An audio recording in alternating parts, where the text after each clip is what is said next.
No doubt during this Halloween season, you'll hear some movie or some recording that has this familiar yet eerie sound. That sound gave birth to the greatest gift from engineers to the arts, the electronic synthesizer. The synthesizer began in the 1920s with Professor Leon Theremin. In a Leningrad engineering lab, he played around with the latest technology, radio. It fascinated Theremin because radio changed electricity into sound.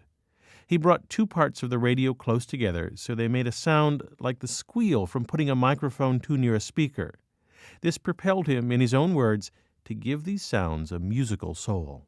He built an instrument where instead of physically bringing the two parts together, the performer's body would create the squeal. He would just wave his hands in front of the instrument, plucking music from the air. You've likely heard the theremin, as the instrument became known, in the 1950 sci-fi classic, The Day the Earth Stood Still. But well before that, theremin toured the world and captured headlines. The New York Times called it ether music. The Chicago Tribune said that theremin mysteriously reproduces music. Einstein called it as significant as when primitive man produced sound from a bowstring. The instrument made quite a splash until 1938, when theremin disappeared abruptly.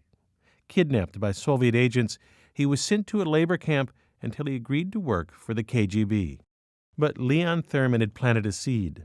In the late 1950s, a 14-year-old boy built a theremin from plans he found in a magazine. By age 20, he began making them commercially, selling enough to pay for his engineering education. The student, Robert Moog, used what he'd learned about electronic music from the theremin and built in 1964 the world's first synthesizer. With Moog's synthesizer, the child of Leon Theremin's wonderful instrument, electronic music became world famous with one of the best-selling classical albums of all time, Switched on Bach.